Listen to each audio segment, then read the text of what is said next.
Assalamualaikum warahmatullahi wabarakatuh. Good morning, my student. How are you today? I hope you're fine today now. Well,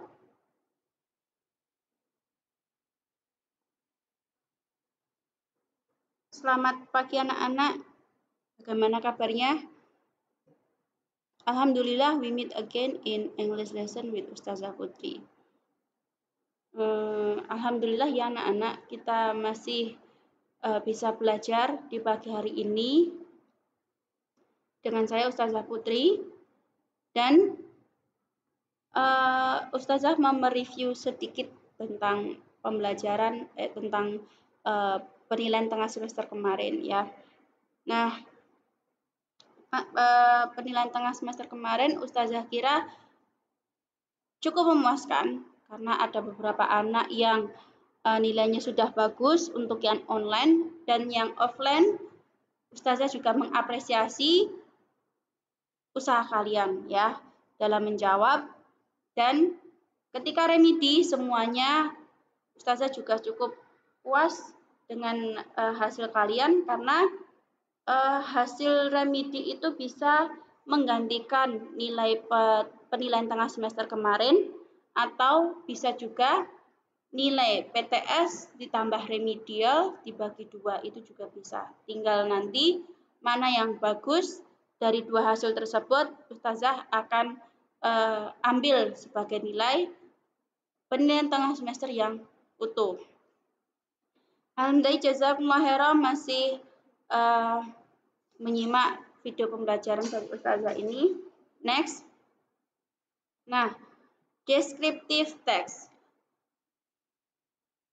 This is the first lesson that we will learn together about descriptive text. Jadi, topik yang pertama yang akan kita pelajari yaitu descriptive text. Nah, descriptive text ini termasuk salah satu materi yang kurang Ustazah sampaikan pada saat sebelum PTS kemarin ya. Maka pada saat PTS kemarin banyak anak-anak yang mungkin yang sudah tahu ya alhamdulillah, yang belum tahu sekarang Ustazah berikan materinya. Next. What is descriptive text? Descriptive text is a kind of text that describes something or person in details. Jadi, descriptive text ini adalah teks yang menggambarkan sesuatu atau manusia secara detail atau terperinci. Jadi sesuatunya di sini bisa benda, bisa hewan, bisa apa yang kalian lihat itu. Otomatis kalau person itu detailnya seperti apa, apakah dia seorang artis, ataukah guru, ataukah murid, ataukah orang tua kalian, atau siapapun itu bisa dideskripsikan semua. Nah, next. What is the purpose of descriptive text? The purpose of descriptive text is to describe someone or something specifically to the readers in detail. Jadi, tujuan dari teks deskriptif itu untuk menggambarkan seseorang atau benda secara spesifik kepada pembaca dalam ruang lingkup yang terperinci atau yang detail. Jadi, kalau sudah ada teks deskriptif, kalian harus tahu tujuan dari teks deskriptif tersebut itu apa. Ustazah sudah jelaskan tadi bahwa teks deskriptif itu memiliki tujuan untuk menggambarkan seseorang atau sesuatu secara spesifik kepada pembacanya dalam ruang lingkup yang lebih rinci. Next, generic structure.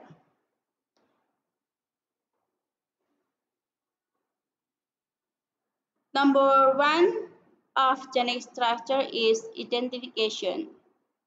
It is a part of paragraph which introduces or identifies the character. Jadi, Pada generic structure yang pertama dalam descriptive text itu adalah identifikasi, ya, identification. Jadi identifikasi di sini itu adalah bagian dari sebuah paragraf teks deskriptif tentunya ya, yang memperkenalkan atau mengidentifikasi dalam sebuah karakter. Jadi semisal kalian ingin mendeskripsikan suatu benda, ya semisal bolpen ataupun barang favorit kalian, itu harus diperkenalkan terlebih dahulu pada paragraf pertama, ya. Maka generic structure-nya di sini yang digunakan adalah identifikasi. Nah, yang diidentifikasi itu apa saja? Dari karakternya. Kalau benda ya berarti spesifik bentuknya juga bisa, warnanya juga bisa. Ataupun kalau kalian ingin mengidentifikasi seseorang itu dari fisiknya yang bisa dilihat orang itu apa. Otomatis kalau kalian bisa melihat orang itu seperti apa, pembaca yang membaca teks deskriptif yang kalian buat itu bisa menggambarkan dalam pikirannya. Oh, ternyata penulis ini menggambarkan seorang dokter itu selalu memakai baju putih dan dia selalu memakai kacamata. Dia bekerja di sebuah rumah sakit atau klinik. Itu kalau orang yang membaca bisa sepaham apa yang dibaca dengan apa yang dipikirkan, seperti itu. And then the second generic structure of descriptive text is description. It is a part of paragraph which describes the character. Jadi pada paragraf pertama itu ada bagian identifikasi, maka bagian di bawahnya atau bagian berikutnya sampai habis paragrafnya itu adalah deskriptif. Jadi description atau deskriptif di sini adalah bagian suatu paragraf yang mendeskripsikan sebuah karakter itu. Jadi lebih detail lagi. Kalau di paragraf pertama itu ada identifikasi, yaitu memperkenalkan, maka paragraf kedua sampai habis atau sampai akhir itu mendeskripsikannya itu lebih terperinci lagi, ya. And then language feature. Descriptive text always use present tense. And then it usually uses some adjectives. And then it is usually in the first person and or in the third person. Jadi ketika kalian membuat descriptive text itu grammar yang digunakan atau tenses yang digunakan adalah present tense, yaitu verb one atau to be, ya. Yang kedua menggunakan adjective. Yang ketiga di dalam menggunakan first person atau third person. Itu. Nah, dari awal sampai language feature ini itu Ustazah cari dalam sebuah YouTube, ya, maka kalian harus menulisnya dari awal sampai akhir ini. Karena di buku paket kalian itu tidak ada, yang ada adalah contoh teksnya saja. Nah, ini juga Ustazah ambil dari sebuah sumber YouTube yang sama, ya. Kalau kalian mendeskripsikan person atau people, adjektifnya seperti ini. Ada beautiful, handsome, kind, friendly, tall, short, fat, slim, old, young. And then if you describing animals, the adjective include wild, tame, interesting, fur, cage, feather, feet, fur, and pet. And then if you want to describe something, yeah, you always adjective or words being, small, long, short, sharp, bland, high, wide, and narrow. Dan adjektif yang Ustazah tampilkan di sini itu masih banyak lagi ketika kalian nanti mencarinya di dalam kamus atau dalam Google Translate itu masih banyak lagi. Tapi Ustazah hanya mengambil dari salah satu sumber, itu contohnya seperti ini saja. Nah, ini juga Ustazah mengambil contoh yang sama di sumber YouTube yang ada, yang Ustazah ambil itu. Nah, contoh ini itu ada di buku paket kalian ya. Itu ada di halaman 123. It is the same text. The title of text, Hero, My Pet. You may open your book page on number 123. The first paragraph. This is Hero, my pet. It is a green iguana, but its name doesn't represent its color. It is brown with a fine black and around its tail. Jadi pada paragraf pertama yang Ustazah sampaikan di depan tadi, itu generic structure-nya di paragraf pertama itu apa? Identification, ya. Jadi paragraf pertama itu memperkenalkan my pet-nya itu seperti apa, ya. Nah, kalau orang yang sayang kepada hewan tersebut itu pasti ada namanya siapa dan warnanya seperti apa. Itu ada di paragraf pertama di bagian identification. And then next paragraph, Hero is 40 cm long and about 2.5 kilograms. It likes vegetables very much. Hero eats water spinach, carrots, cucumbers, and other vegetables. Dari paragraf 2 di sini, ya, kalian juga bisa membacanya sampai paragraf 3. Ya, seperti Ustazah katakan tadi, dari paragraf kedua sampai akhir atau sampai selesai itu generic structure-nya adalah description, ya. Jadi deskripsi di sini bagiannya lebih detail lagi. Kalian bisa menjelaskan di situ panjangnya berapa, beratnya berapa, lalu kesukaannya apa. Mungkin kalau kalian yang lebih dekat, jika kalian punya hewan peliharaan, kalian juga tahu kebiasaannya sore itu ngapain, atau sore itu kalian ajak kemana, atau mandi atau tidak, itu kalian sudah tahu. Maka itu lebih ditaruh pada paragraf kedua atau paragraf selanjutnya pada bagian description. Itu contoh dari descriptive text yang Ustazah sampaikan ya, kurang lebih seperti ini. And then next, pronouns. Nah, you may open your book page on number 124. 124. Itu halaman 124. Ya. Nah, pronouns itu dibagi dalam 3. Ada subject, object, possessive, and reflexive. Yang kita pakai di sini adalah yang subjek dan objek. Yang possessive mungkin kalian bisa mempelajarinya di kelas 2, 3, atau ke jenjang berikutnya yaitu SMA. Gitu ya. Next.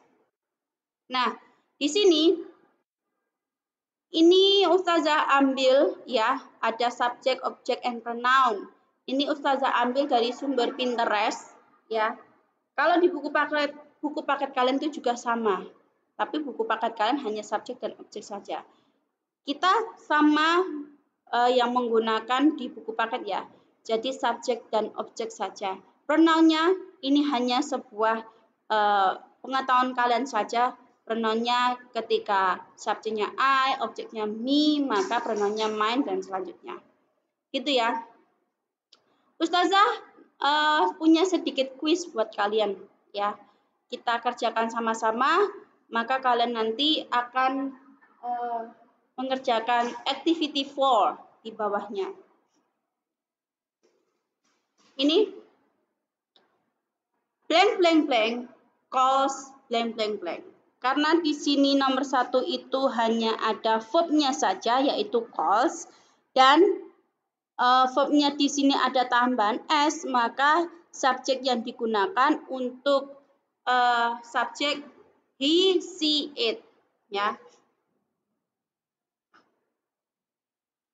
He, she, it. Kita gunakan salah satu saja. Dia perempuan memanggil laki-laki. Maka yang kita gunakan di sini subjeknya adalah she calls him. Gitu ya. Atau bisa juga dibalik. He calls her.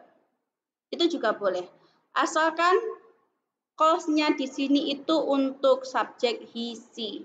He dan she, dia laki-laki dan dia perempuan. Kalau dibolak-balik juga boleh, asalkan penempatannya sama. Kalau di depan subjeknya she, maka di belakang objek yang digunakan adalah objeknya laki-laki, yaitu him. Kalau di depan subjeknya he, maka objek yang di belakang yang digunakan adalah her, bukan him lagi. Itu ya. Next. Number 2. Blank blank blank send this letter to blank blank blank. Maka dalam sebuah kalimat nomor 2 di sini ada verb ya, yaitu send tanpa s dan tanpa es ya. Nah, di sini subjeknya boleh digunakan untuk they, we, I, you. They, we, I, you. Tinggal yang belakang itu mengikutinya seperti apa. Misal, Ustazah memakai subjek you. Ya, subjek you. Kamu mengirim surat ini kepadaku, semisal seperti itu. Maka yang semula subjeknya itu you, maka di belakangnya itu harus ku. Yaitu di sini ditulis me. Bukan I ya. Kalau I itu sama-sama subjek, tapi kalau objek yang kita gunakan itu adalah me. Number 3. Blank blank blank wanna play blank blank blank. Jadi untuk yang nomor 3 itu di depan pasti subjek, yang di belakang itu jangan kasih subjek, tapi kata ganti dari benda. Ya, kata ganti dari benda. Misal, Ustazah ingin menggunakan subjek they. They wanna play. They wanna play. Yang di belakang harus kata ganti kata benda. Maka tetap ya, it. They wanna play it. Seperti itu. Lalu number 4. Do you know where blank blank blank can meet blank blank blank? Misal, Ustazah di sini menggunakan subjek I. Do you know where I can meet? Ustazah di sini menggunakan them. Seperti ini kurang lebih. Jadi kesimpulannya, yang Ustazah beri tanda tebal ini